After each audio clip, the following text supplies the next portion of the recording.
اور قومی اداروں کا تباہ و برباد ہونا، تو ہمیں موقع ملتا ہے ہم اپنا ایمانی فریضہ قوم کے سامنے ادا کرتے ہیں، کیونکہ ان کرپٹ حکمرانوں کو سامنے اگر کوئی بولتا ہے یا ان کی سیاہ کاریوں کا ان کو آئینہ دکھاتا ہے تو کیونکہ یہ غنڈہ گرد ہیں، یہ پولیس کو انتظامیہ مختلف ہیلے بہانوں سے لوگوں کو تھریٹ کرتے ہیں، جھوٹے مقدمات بناتے ہیں، تو مگر ہم اپنا فرض ادا کریں گے، کوئی ہماری سنے نہ سنے، کوئی نکلے نہ نکلے۔ میرا ایمان ہے کہ میں ہمیشہ سچ بولا ہوں، اور میں نے وقت کے ہر فرعون، ہر نمرود، شداد اور یزید کے سامنے کلمہ حق کہا ہے، چاہے وہ جتنا بھی بڑا ظالم جابر حکمران تھا۔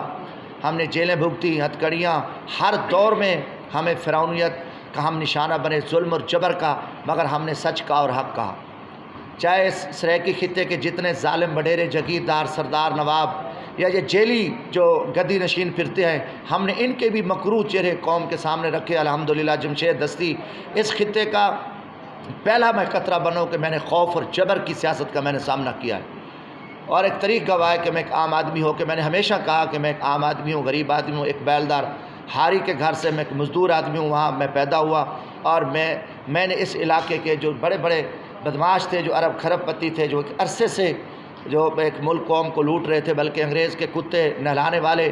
انگریز کو عیاشیوں کا سامان مہیا کر کے جدادوں اور مربوں پہ قبضہ مافیا کے خلاف ہم آئے، اور ان کے حقیقی جو سیاہ کاریاں تھیں، چاہے وہ علاقے میں تھی، چاہے اسلام آباد میں تھی، میں ان کے مکروہ چہرے اور ان کی بدکاریاں جو ہے نا الحمدللہ کھلے سامنے رکھی۔ اور آج بھی ہم اس ظالم اور اس کرپٹ، اس درندے، اس بھیڑیے، ایک شرمناک، ایک نالائق اس کرپٹ حکومت کے خلاف ہم کھڑے ہیں، مگر بدقسمتی کہ قوم سوئی ہوئی ہے۔ جب قومیں سو جائیں اور پھر اس ملک کا، اس ریاست کا انجام بہت برا ہوتا ہے۔ اسلام آباد والے قوم پہ مسلط کر دیں تو پھر اس ملک کا جو ہے نا اللہ حافظ ہے۔ یہ 75 سال خیر سے ہمیں ہونے جا رہے ہیں، آپ بتائیں کہ ہم نے کون سی بہتری کی ہے، کون سی ترقی کی ہے؟ ہم الحمدللہ یہ تو خوشی ہے کہ ہم ایک اسلامی ایٹمی طاقت ہیں، مگر اس کے بعد جو انسانی ترقی ہے ملک میں کون سی چیز بہتر رہی ہے؟ جو حکمران آیا دعوے کرتا آیا، مگر ہم پھنستے گئے، مہنگائی، دلدل، ہر طرف جو ہے نا ایک جھوٹ اور فراڈ اور دھوکہ چل رہا ہے، اور بدقسمتی کے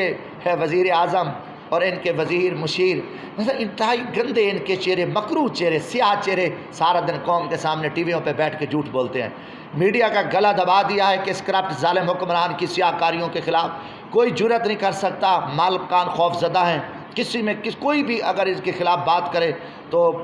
ان کو اٹھا لو، ان کے اوپر پرچے درج کر دو۔ تو یہ ہر چیز جو ہے نا انہوں نے اپنی بناپی، مگر دیکھیں فرعون کا انجام کیا ہوا تھا،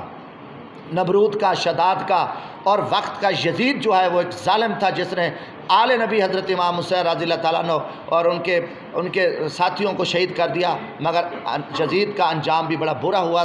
اور یہ ملک خالصتاً لوگوں کی قربانیوں سے بنا، یہ ملک الحمدللہ ہمیں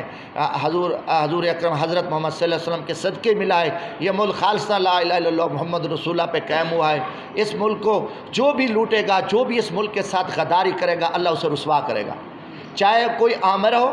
جنیلوں کے روپ میں آئے، آج وہ ذلیل و رسوا ہیں، چاہے وہ جمہوری ڈاکو بن کے جمہوریت میں چھپ کے آ کے اس ملک کو لوٹے، اللہ تعالیٰ اس کو رسوا کرے گا، ذلیل ہوگا۔ اور ایک خود کیونکہ ان شہداء کی، ان کا خون، جو بچے، جو ہماری مائیں، ہماری بہنیں، ہمارے بزرگوں نے جن کی لاشوں کو ٹکڑے کیے گئے، کیما کیا گیا، اور ان کے خون سے دریا چلے، تو ان کا خون تو رائے گا نہیں جائے گا۔ اللہ تعالیٰ جو ہے نا ان لوگوں کو سزائیں دیتا ہے، مگر ڈھیٹ لوگ ہیں، گندے لوگ ہیں، کرپٹ ہیں، چور ڈاکو کہہ کے ایک دوسرے کو سیاستدان کچھ نہیں۔ یہ وہ کلچر ہے کہ پاکستان کا سیاستدان، میں 99% کہتا ہوں کہ یہ وہ جوتی ہیں، ان کو اقتدار دیں، یہ کتے کی طرح یہ جاتے ہیں۔ عرب جو ہے نا ہم صرف سود دے رہے ہیں، کیا قوم کو بتائیں کہ یہ سود یہ کھا گئے، یہ عیاشیاں کر گئے، لوٹ گئے، کوئی چیز واپس نہیں، دعوے کر کے آئے، آج ملک پس ہم نے پتہ نہیں ہزاروں ارب تو ہمارے اوپر کھڑا ہے، ہم صرف اس سال کا 3000 ارب سود دینے جا رہے ہیں۔ ان سے کوئی حساب مانگ سکتا ہے، کوئی پوچھ سکتا ہے؟ باقی یہ عدالتیں ان کی ہوتی ہیں، اور ان کے سارا کچھ نیب شیب بھی ان کی ہے، اور ان کو صرف فرمائشی رکھا ہوتا ہے۔ تو یہ یقیناً ایک تماشا ہے میں نے ابتدا میں بھی کہا پانی قوم ایسے ذلیل ہوتی رہے گی، لاشیں اٹھاتے رہیں گے، کبھی وہاں لاشیں پڑی ہیں، کبھی وہاں قتل ہو گئے ہیں، کبھی کہیں کسی کے ہاتھ کاٹ دے، پاؤں کاٹ دیے، کان کاٹ دیے، ذبح کر دیا گیا، ڈاکو دہشت گرد کھلے پھرے جن کی سردار اور وڈیرے سرپرستی کریں، کبھی ریل کے حادثے ہوں، 65-70 آدمی لقمہ اجل بن جائے، اور کبھی کوئی ذمہ دار کسی ذمہ دار کو پھانسی چڑھایا گیا ہے۔ اگر ہم مہذب معاشرے میں ہوتے تو کم از کم یہ جو وزیر ریلوے ہے اس کو پھانسی چڑھا دیا ہوتا۔ ان کے ذمہ داروں کو یہاں بے غیرت اور بے شرم ہے، ان میں غیرت نہ بھی ڈھیٹ ہے، ان کو اتنے حادثے ہو رہے ہیں، ہم ڈیزی غریب آدمی مزدور لاشیں اٹھا رہا ہے، مگر یہ بے غیرت ٹی ویوں پہ آ کے بھڑکے مارتے نہیں جی یہ تھا، اس کی غلطی تھی، اس کی کسی ذمہ دار کو جرأت ہے سپریم کورٹ میں ان پہ ہاتھ ڈال سکے؟ اخلاقی جرأت ہے جو ہمارے ججز بیٹھے ہیں جن پہ اوپر اربوں خربوں روپے حکومتی خرچ ہو رہے ہیں، وہ صرف بڑھ کے مارنے کو، کسی میں جرأت ہے جو چیف جسٹس سپریم کورٹ میں اخلاقی جرأت ہوتی تو بلاتا